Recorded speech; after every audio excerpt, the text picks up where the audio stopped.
Hey everybody, Michael Snyder here, National Weather Watch. Today is June 24th, and right now we're looking at the lower 48 states here, and you can see the tropopause temperature here, kind of highlighting this ridge across some of the southwestern USA and over the state of Texas. Put that into motion, and you can just see this clockwise spin, this big ridge of high pressure just dominating the weather here across Texas and some of the southern USA. But you can see you got troughs on either side of that, and we may have a return to some severe weather as we go on in through early next week for some of the high plains coming up here as well. But this heat across Texas looks like it's going to remain. We're also going to warm up here across some of the desert southwest as well. We'll take a look at these details a bit more here in a moment. This is yesterday, and you can kind of see these thunderstorms that develop, the spin in the atmosphere here again, now just kind of centered over Montana. We'll watch this scroll through one more time. So we had some nice tornadoes across Colorado, Wyoming, even a land spout there in Idaho there, and some of these thunderstorms help cool things down, if only temporarily, across the state of Texas. Now, looking at the storm reports, look at all these tornado reports here across Wyoming, even southwest Wyoming and Idaho, as I mentioned there. A nice supercell there across southeast Wyoming into Nebraska. A lot of storm chasers scored big with some of the photos they got. Big tornadoes down here across southwest Colorado into Kansas as well. And you can see the hail and wind reports here across some of Texas as well. Now, this is looking at day one. This is today. So there is a tornado threat across some of Iowa here. And for there it is, 5% there across Iowa down into extreme northeast Missouri, 2% elsewhere. And you can see day two, this pushes off towards Kentucky, maybe Indiana there. And you can see 5% chance tomorrow as well. So heads up for that severe weather as it makes its way east. This is looking for Texas here. So some of these heat indexes have been just wild, up towards 120 degrees here, combining hot temperatures with very humid, muggy heat there. So the National Weather Service has definitely taken notice here over the last few days. This is going to persist through next week here. This is Fort Worth, Texas. So, yeah, take breaks. I mean, to be in Texas, you really have to be an expert at beating the heat anyway, but this is still very excessive.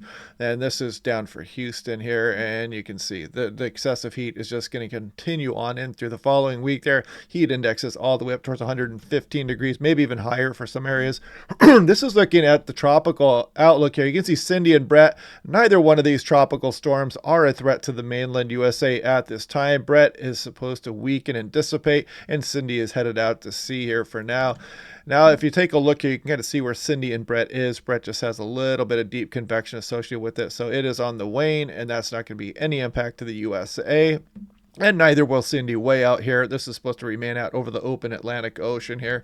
Now, this is looking at NOAA predicting a near normal Atlantic hurricane season. This was issued back in May, but it's kind of an interesting prediction here just because you can see the probability here. You can see 40% near normal, but of course there always is a chance for above or below. This is just a probabilistic forecast. I mean, you're trying to tell the future here, but you can see what they call for up to 12 to 17 named storms and 1 to 4 major hurricanes. Hopefully none of those impact areas of land. But here we go. Here's the tropical cyclone names. And you can see Brett and Cindy are active right now. So the next one that develops will be named Dawn.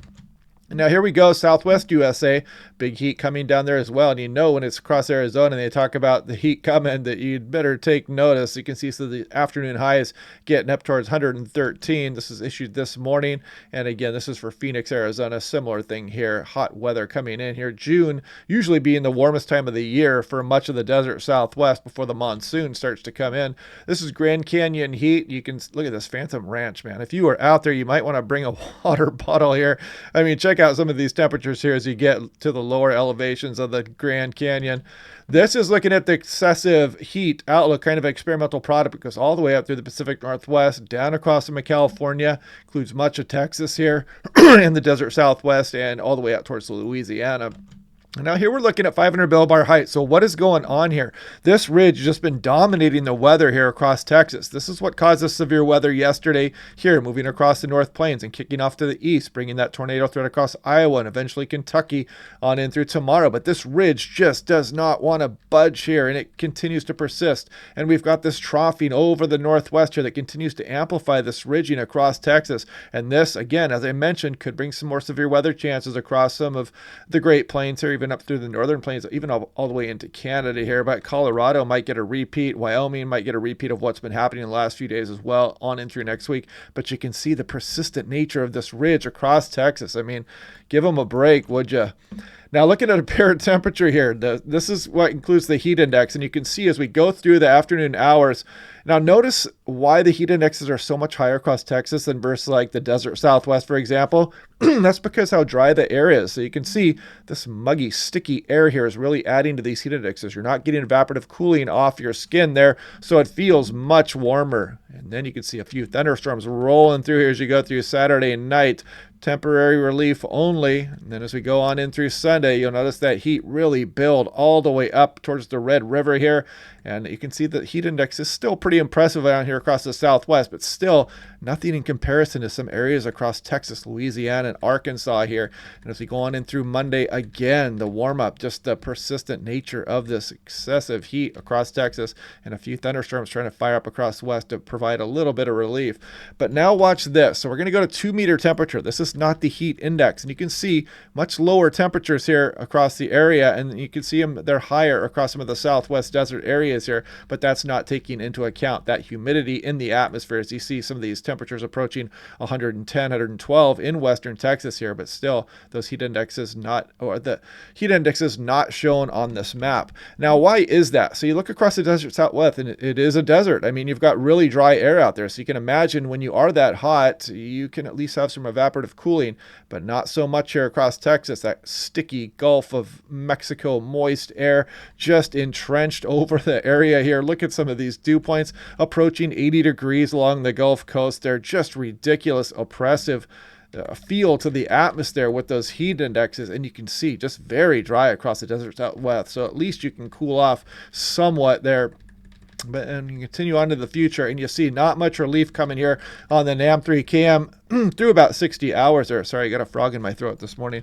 Now, as we look here, the GFS, total precipitation in inches, this is last night's run here. So I'm just going to show you here. Not good news for Texas coming out, because you can see some of the storm activity moving across the region here. Some of the East Coast getting a bit of rainfall, the Northeast as well. But look at this. It looks like the tap is drying up here for a few days here across Texas. This is not good news, because that ridge is going to shunt precipitation from coming down into the area at least to the mid portion of next week. You can see some activity go across Kansas there, for example, as you go through next Tuesday. But yeah, not much showing up for Texas. So even those afternoon thunderstorms that do provide some relief and move across the state are kind of absent here as we look out through the extended forecast. So pretty interesting times here. It's something starting to show up here, but now we're looking 200 hours out here. So you got to take that with a grain of salt. We're looking way off into fantasy land, but you can see Texas looking relatively dry here over the next week or so.